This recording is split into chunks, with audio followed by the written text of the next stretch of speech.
you just gonna scoot in or something? No, it's just, it like zoomed in on. Okay. That's good. Okay. Hi, Maya. How are you? I'm good today, Tash. Okay. So how are you? How you been? I'm good. I had a good Easter. It was nice to spend time with family, but we're back here now. Okay. Did you go out of town or you stayed at home? Yeah, I went to Detroit. So Okay. How are things going with the house? we're finally closed on the house. Okay. We just need to move in. Okay. Waiting for those people to get out. Right. So are you feeling okay work-wise? Are you feeling overwhelmed about anything? Is there anything that you need from me? I guess is what I'm asking you. It's gotten better. Okay. Since the last time we met. Okay. Definitely. I do have I still have my appointments that I'm going to, but I'm trying to incorporate flexing time more. Okay. Okay. We'll check back to that in a minute. Let's do so let me give you a quick agenda or what I have on the agenda and see if there's anything that you would like to add. So I want to do a quick update, see if there's any cases that you need any additional support on, anything that I can help you with.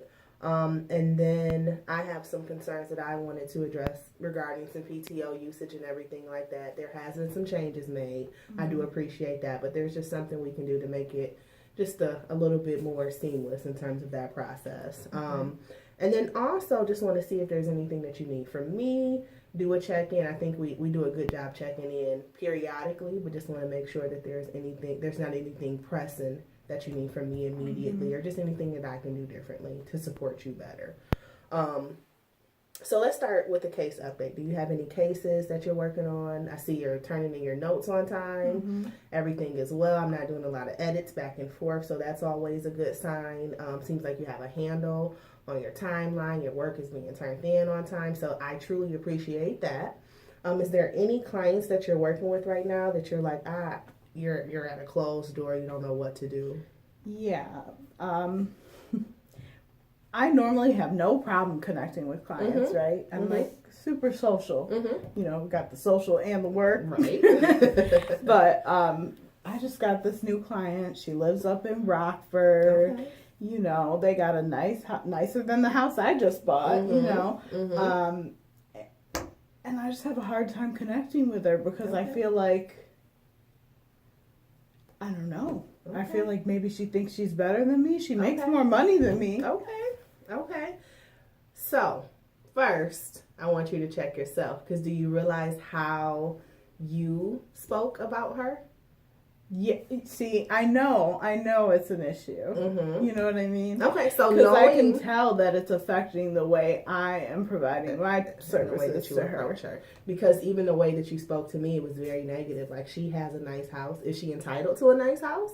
You know, like, I think it's easy to say, oh, it's so hard to work with her. It's so hard to build that rapport with her. But you have to check yourself and your thoughts before you can even step foot through her door. You know, so I think some of that is even identifying in yourself. What are those things that I say about people that are rich or people that have more money? You know, or if you consider yourself a hard worker, you're like, dang, I go to work every day. I work hard every day. I deserve those same things. Right. But the challenge is that we can't treat those people negatively or in a bad way because they have the things that we want. Right. So when you think about that, though, what is one way that you think you could approach her a little bit differently? You know, here you are. You're this therapist, right?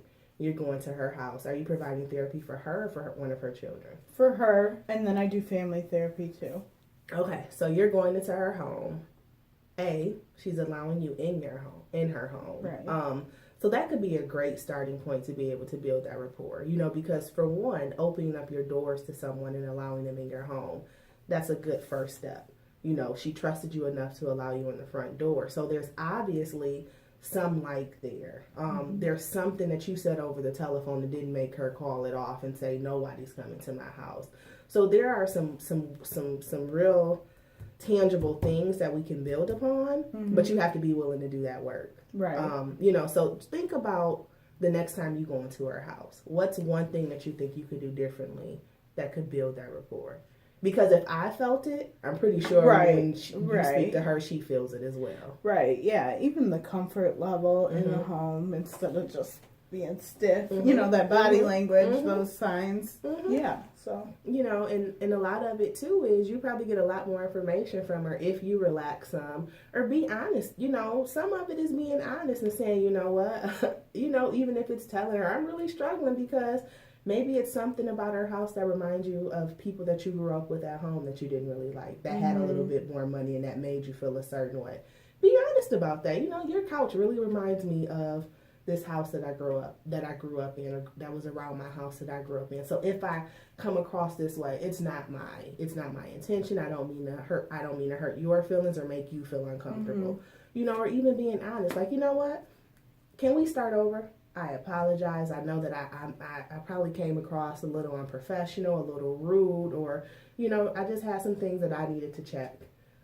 But I promise I'm fully committed to you and your family. Give yourself that point to start over and allow her that fresh start too. Because I'm pretty sure she's come up with a bunch of different opinions about you in her head too, based off your guys' interactions. Right, yeah. And you don't want that to inhibit any future, relationship goals or just things that you guys are trying to work on. So when you think about her though, what are some commonalities that you guys have? Well, we're both adopted. Okay. Okay. So that's a really good. Usually, if I have a client that's adopted, that's a really good way to build rapport. But I haven't even gotten that far with her. Okay. You know what I mean? Like, I haven't even mentioned that to her. And usually, that's like an instant connection. Oh, you were in foster care too. Okay. It gives you some credit with them. Okay. Okay. Aren't you guys both from? I was looking briefly through the files. Aren't you guys both from the same area? Yeah. She grew up in Chicago too. Okay, so okay. Yeah. What else? I know. Give me two more things that you think you guys could connect on. How old is she? She's like 32. Okay. I know she has children that are of mixed race, correct? Yeah. I read that in yeah, one of the... Yeah. Okay. Yeah, so we could connect on that. What else? Think about yourself. What's one more thing that you think you bring to the table that you could connect with her about? Oh, we both have a dog. Okay. Mine's cuter, but... I think there's some bias there, but... Okay, so it sounds like you can identify, some commonalities. I think so often we're so drawn to those differences that we miss that even though those differences exist, there are still a lot of commonalities and things that we could focus on. So my advice would be, instead of going in and thinking about those differences and letting them consume your mind and how you interact with her, open yourself up a little bit more to focus more on those things that you guys have in common. Right. And I think you may see a stronger bond being created between you two. And the stronger that your guys' bond is, the better your work is going to be with her and her family. Because you won't be able to really get to her issues or what her problem is or what brought her to services if you don't remove your bias from the situation first. So I would say start there and see if you guys can build upon that and, be open with her. Okay. And see if you guys can connect. Yeah. Because that's what it's about, right? Yeah. Anything else about that case that you think you need a little bit of help on? No, I think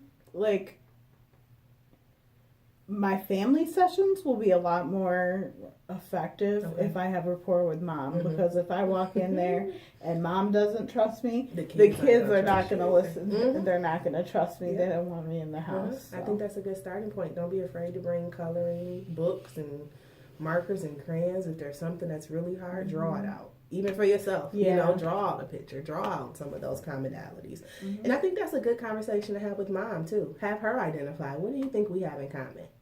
Because looking at you, she can't tell that you guys are adopted. She doesn't know that you guys grew up in the same area, so then that will help build some trust in her, too. Okay. I feel good about that. Do you feel good about that? I do feel good about that. Well, make sure you check back in with me. When's the next time that you meet with them? I think Thursday. Okay. Check back in with me on Friday and just let me know, and we can see if there's anything else that we need to do. All right. Think about our last time we met. What is PTO? Paid time off. All right. When do we use PTO? for appointments, vacation. All of the above, right? Right. How easy is it to access the system for a PTO? Well, you showed me last time. Yeah. Okay. So I know You're familiar with it yeah. now? You know how many hours you have? Yeah. Are you keeping your 24 in the bank? Yes. Okay. Yes. All right. So, like I stated earlier, I did realize that you were making changes. Like I see all of your stuff on your calendar. I appreciate that. Thank you for making those changes. It does make it easier to know where you're at. It helps me just to know. So if anybody asks me, like, hey, where's Maya? I'm able to say, oh, Maya had a dentist appointment today. Maya had this appointment. It helps everything smooth itself out, right? Part of my problem is I think we aren't being as clear in communicating as we should be, because there are pockets of time that are still unaccounted for.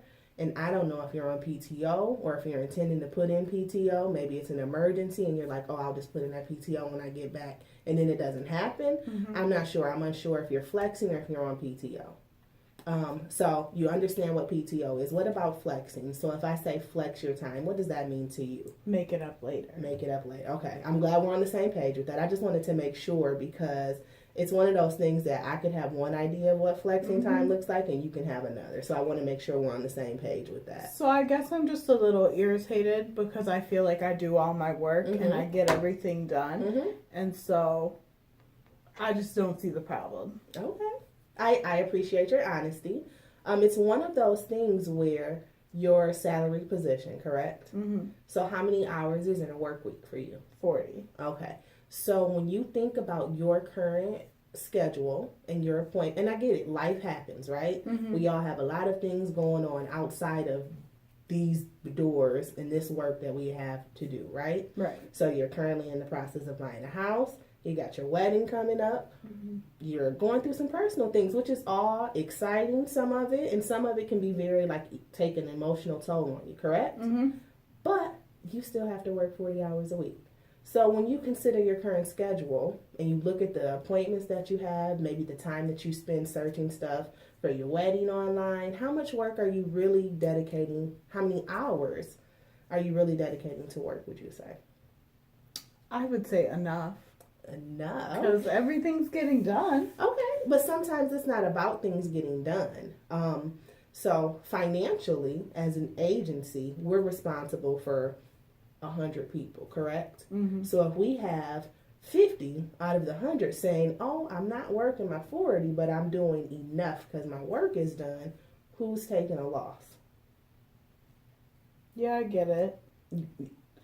I get what you're saying.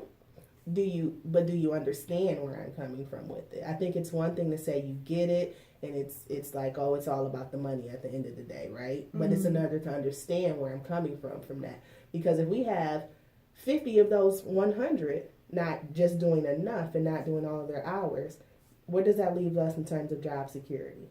Right. You know, so for me, it's more about looking at the bigger picture and saying, okay, I get it. No, I would rather do enough, you know, spend 32 hours here and still get paid for 40. But that's not our reality. I still owe the agency 8 more hours. And some way or the other, we have to be able to get those hours. So whether that comes from PTO or flexing and you make it up, I'm open to that. And we can have that conversation. If you would rather flex, and let's say you work better on Saturday mornings than you do Friday afternoons, I'm okay with that. But we have to be clear on what that looks like.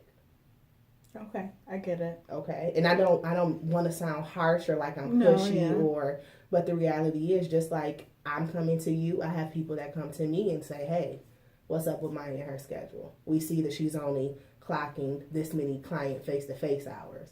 You have to be accountable to that. You know, we all have somebody that we have to be accountable to.